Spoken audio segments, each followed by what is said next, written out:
This is getting out of hand. We have multiple Calgary Flames trade updates, as that seems to be the only thing circulating in the hockey world, especially in Calgary, before we have NHL action again later this week. There's also a very recent Dreger bombshell on Nazem Kadri, so make sure you stay tuned. We're going to get into all that more in this video, but first I want to welcome you to Flames Digest. I'm Mark Griffith.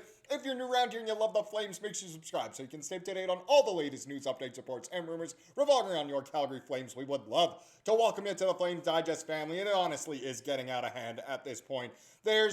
Since Olympic hockey has ended, there's not much to talk about because, NHL games haven't started up again yet, and the trade talk is nuts because the trade deadline is already so close. And what's this Dreger bombshell that literally just came out as I'm recording this report? Flames Kadri wants to be traded, and this has escalated in kind of a crazy way over the past few weeks. It started out as Kadri wants to stay. Then it was, Kadri could be maybe open to a move if he had to be. Then it was, he's willing, and now it's apparently Kadri wants to be traded. So Calgary Flames forward Nazem Kadri wants to be traded. TSN's Darren Dreger reported on Tuesday's Insider Trading. And again, like Guitar Memoir pointed out, Dreger, cousins with Dave Nonis, so there's a chance that he does actually know what's going on here.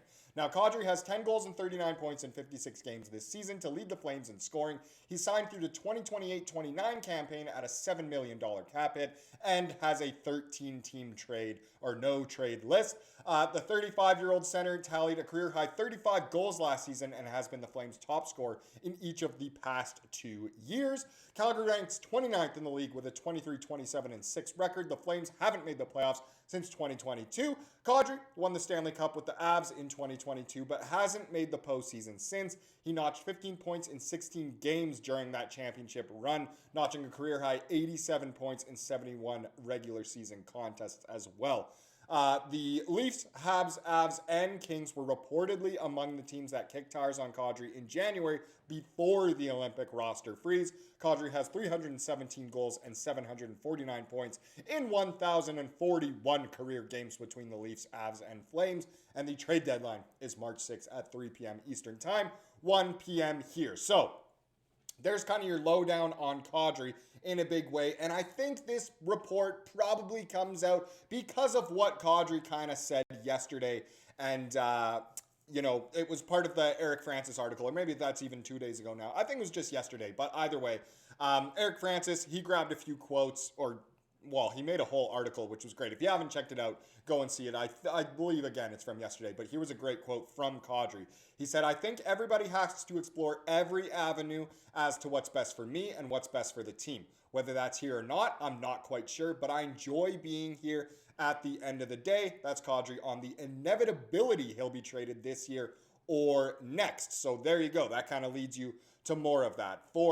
I grabbed a few more screenshots from that article. Again, feel free to go read the entire thing since I don't have it here. But more quotes. He said, "For me, it's always a focus of where I am," said Kadri Monday, as his team preps for the stretch run of its 4th season of missing the playoffs.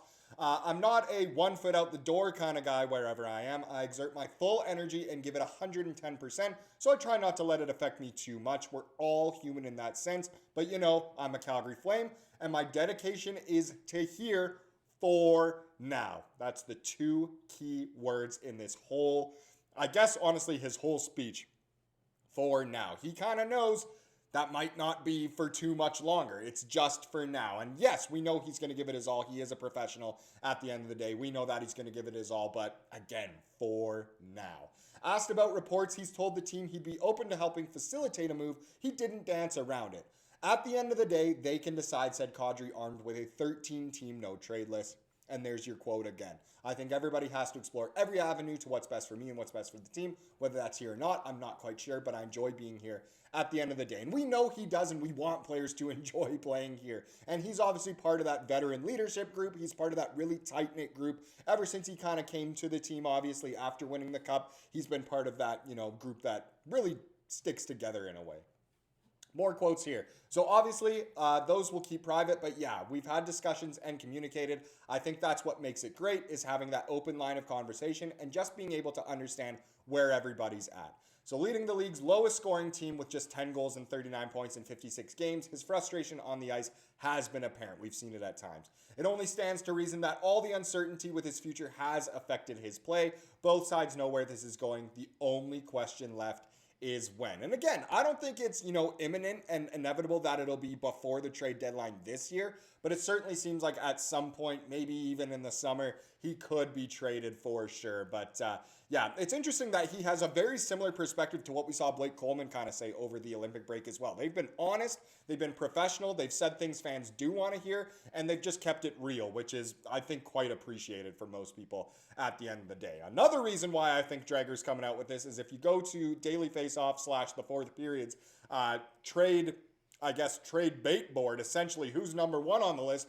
What a shock. It's Nazem Kadri, the center from the Calgary Flames, 35-year-old, with that $7 million cap hit. So Kadri's camp has notified the Flames that he is open to a trade, as first reported by David Pagnotta. Interested teams prefer Calgary to retain, which we believe General Manager Craig Conroy is willing to consider. This doesn't guarantee a trade by the deadline, but it may speed up the process, and it's pushed Kadri to number one. And again, some of those teams that are linked, Colorado, Florida, Montreal, the main one, and Dallas also, I'd say the main one, I guess, and Minnesota as well. So lots of teams in there. If you go down the list just a few spots, Blake Coleman as well, 34-year-old with a $4.9 million cap hit. So there's a lot of interest in Coleman, who has one more season remaining on his contract after this one. Calgary isn't itching to move him, and by all accounts, the player is happy where he is, but the Flames are entertaining calls, I'm sure that means the Flames are entertaining calls and may move him after sending Rasmus Andersson to Vegas earlier this season. So teams reportedly linked. Dallas, for sure, again, the number one here. Colorado, Tampa, and Montreal as well for Pickles, which is quite interesting. These aren't the only two being spoken about. It's mostly Kadri right now, but as we know, there's lots of other names right now. So one of them, the Senators have likely kicked tires on Calgary defenseman Zach Whitecloud. Now, this is not new, but it's something I personally have not said on the channel yet. Mostly it's been Weegs to Ottawa is the one being really spread more, I'd say. There was a big article on it. But Zach Whitecloud as well, since that's what the Sens are looking for, and other teams, as we know. All the teams who kind of missed out on Raz could definitely go for Whitecloud, who's maybe not Rasmus Andersson in terms of a player, but he's a great guy, and he's a right-handed defenseman at the end of the day. Another thing here, again from Bruce Garrioch, so he says, league executives believe the Flames would want a top draft pick and a high-end prospect or roster player for Weegs. And that's because Weegs has term, and he's a great player. He was, a fringe Olympian at the end of the day when it comes down to it, so he should be worth a lot. I personally do not think Ottawa has that to give up. They do not even have a first-rounder this year, but other teams might be willing to, pitch in for that, I suppose, and really give way for Weegs if that's truly what they want. But I don't know. I don't think Weegar will get traded before the deadline, but I guess crazier things have happened. Last one here. This one from Pagnotta talking about the Flames and the trade deadline. He said, they're listening on other guys as well. Ryan Lomberg's a pending UFA, so he's in the mix. And again, that's not the first time we've heard that name thrown around in the trade rumor mill. Again, it's mostly Kadri and then Coleman, bit of Weegs here and there. But yeah, Whitecloud and Lomberg as well is in there just because he's a pending UFA and it's been the Conroy way. But I know most of the fan base does not want Lomberg to be traded. He wouldn't fetch all that much anyway, as good as the Flames are at drafting, but there's way more reasons in the pros list for keeping him than obviously in the cons list for keeping him and getting rid of him. So very interesting overall, but it kind of is getting out of hand at this point with all of these trade rumors. I just personally can't wait for Flames hockey to actually be back, even if we don't win another game this entire season. Now let's get into the comment of the day to wrap up this video, as we love to do here on the channel. It comes from yesterday's video, of course. This was a bit of a funny one here from Taryn Boot saying, Tank Captain approves of the lineups. Would like to see more young guys getting reps, but if the goal is McKenna, I can't argue with it. And that's when, yesterday's video, I showed the, lineups that the Flames are currently having, and they don't look great, to be honest. They don't look like a team that's going to win many games, and Team Tank, they're happy with that, of course. If the goal is to get McKenna, it's great. I know most Flames fans, though, would love to get more of the youth in there. Some of those Wranglers, like I said, why isn't, Cairns being given a shot? Why is Beecher in there? Or why not, get Morton or Stromgren or someone else up from the A? But, of course, we'll have to wait and see how things do shake out over the next week or so. Thank you so much for watching this video. Please subscribe for what you saw here today and have a wonderful rest of your day.